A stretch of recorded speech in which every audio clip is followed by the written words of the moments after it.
17, 18, 18-2. Good job. The politically correct thing to do is to protect all the athletes, not just a small sliver that feel like that they should have a right to compete against girls. Former Lake Oswego track and field coach John Parks says by taking a stand for his female athletes by writing a letter to the OSAA before last year's state track meet, he's been unfairly singled out. In doing so, I've paid a price because I applied for some jobs and didn't even get an interview. People made me too hot to touch and think that somehow I'm an evil, bad person for standing up for girls' sports. Parks, who still coaches about 36 athletes through his nonprofit Ultimate Speed Athletics USA, says he's always been an advocate of trans rights. But when it comes to competition, he believes the executive order highlights important disparities. That's all I was calling for, and that I want transgender athletes and individuals to have the opportunity to compete, be part of the high school athletics. I think it's valuable for them, but it's also not fair to the natural-born females that they have to compete in that situation because there's just an inherent advantage that has been defined. However, many against the executive order say the sweeping change would be devastating for trans girls looking for a place to belong, especially in sports. We spoke with Blair Stenvik with Basic Rights Oregon, who shared her concerns about the order. Imagine her suddenly being removed, not able to play that sport with her friends, and her options are to not play or to play in a boys' team when she lives and is seen as a girl. I did have to swim against a transgender woman, and she did beat me by a significant distance. I want to say she beat everybody by, I think it was over 30 seconds in my swim race. She also just doesn't feel comfortable about it. To think that they were in like the same locker room that I was in, like it was just really frustrating to see during my race, knowing that they were also beating other girls that deserve even just one step up in a ranking. But according to Jenny Nguyen, CEO of the Sports Bra, sports is inherently unfair. Nguyen says she's been doing her homework. When we look at elite athletes, a lot of their genetic makeup is highly unusual, not considered normal. You look at somebody like Michael Phelps, and he's got just a gigantic lung capacity, enormous limbs. He's just built different, but nobody looks at him and says, wow, he is unlike anyone else. He has an unfair advantage. To win, it just doesn't add up. There's such a small fraction of trans athletes, tiny,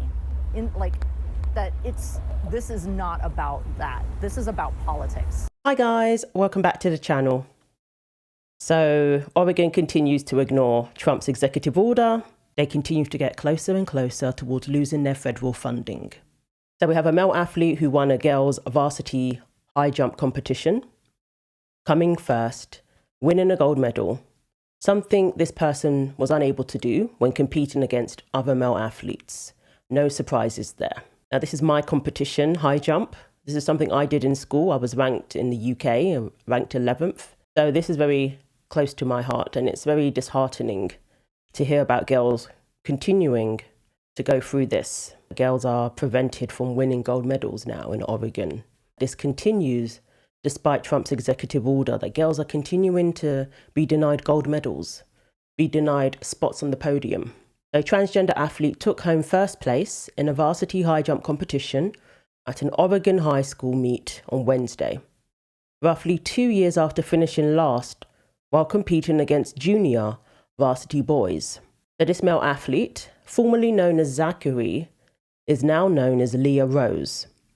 Rose won the high jump at the Portland Intergalactic League varsity relays with a height of 4'8", beating the second place finisher by 2 inches. So in 2003, when this male athlete was competing with other male athletes, while this person was competing in the correct category, Rose finished 11th out of 11 competitors with a jump of 4 feet 6 inches. So this person performs at the same level when competing against girls and ends up winning. So in order to win a gold medal when competing against boys, this person would have to jump another foot higher. I don't want to hear anything about how there's no advantage. Another example of them making a mockery out of women's sports, out of girls' sports, because we have a boy competing in a girls' competition. And you mean to tell me there's no incentive for a male athlete to identify as a girl? Oregon is incentivizing this. They're encouraging it. At the very least, this shouldn't be encouraged. But that's exactly what is happening in Oregon. According to online records, Zachery Rose competed in the boys category in 2023. The following year, Lia Rose also competed in the same category. But this year, Lia Rose was listed as competing in the girls category. And apparently, last year, this person competed in the boys category and did very well, came second, jumping 5 feet. So like Stephanie Turner was pointed out, these people have options. They can compete in the correct category perfectly fine. They don't need desperately to be competing in the women's category, regardless of their identity. There's nothing for me and there's everything for him, because I have no choice as a woman, as a female, in where I compete. I am a woman and I have an athletic disadvantage to men, so I compete in the women's division, which is where I rightfully am. But he has been given this opportunity to fence in the women's division, and he can compete. He can easily compete in the men's division. He can also compete at mixed events in local tournaments if he wants. There is a place for him. So the idea that they're creating, they're expanding the women's is just essentially making it an open tournament that can include men, and it ends up hurting me and other girls. Well, what's happening is women are being stripped of opportunities. They're being excluded from the podium or from achieving gold medals, and they have no other options. But these male athletes do. And rather than encouraging them to compete in the correct category, they're allowing them to get their own way at the expense of the female athletes, and that's not right. This person also runs, doing the 3,000 meters, came second, but there were only 2 competitors. So Portland Public Schools refused to confirm or deny whether Lia and Zachery are the same person because of privacy reasons, I guess. Even though somebody's sex isn't really a matter of privacy, all you got to do is use your eyes. Even if you're on hormones and have all these procedures done, ultimately you cannot hide who you are. They are citing the Family Educational Rights and Privacy Act to protect student privacy. Yet they don't care about the executive order to keep men out of women's sports. Yet they don't care about Title IX, no doubt. Yet they don't care about not discriminating against women, not discriminating against girls on the basis of sex, and allowing them to have the same opportunities. And of course, Oregon also has other male athletes competing in women's competitions, like Ada Gallagher, a trans track athlete in the Portland area, who blew out the competition recently in the 400 meters and the 200 meters.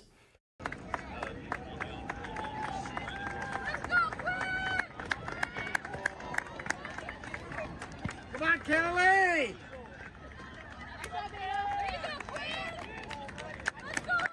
Gallagher is a state champion, finished at 57.62 in the 400 meters. And as far as I'm concerned, the rightful winner of that state championship is Kenali Supanthong, who came in at 1 minute and 5 seconds.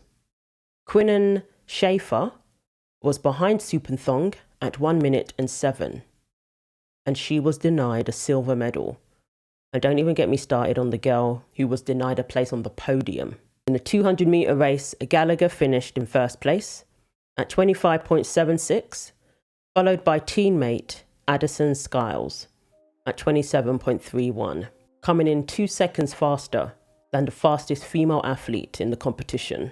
Multiple female athletes denied gold medals, denied silver medals, bronze medals, a spot on the podium, or even a place in the competition. There's no justification for that whatsoever. These male athletes can compete in the category that aligns with their biological sex perfectly fine. No one's denying them an opportunity. Nobody's saying that they can't compete in sports. So there's absolutely no excuse for this. And I, for one, am tired of hearing about another girl being denied a championship or gold medal. All of the sporting bodies, all of the school districts that promoted this, that allowed this, are certainly going to be on the wrong side of history. So let me know what you think. Thanks for watching. Like, comment and subscribe. Take care of yourselves, and God willing, I will see you in the next video.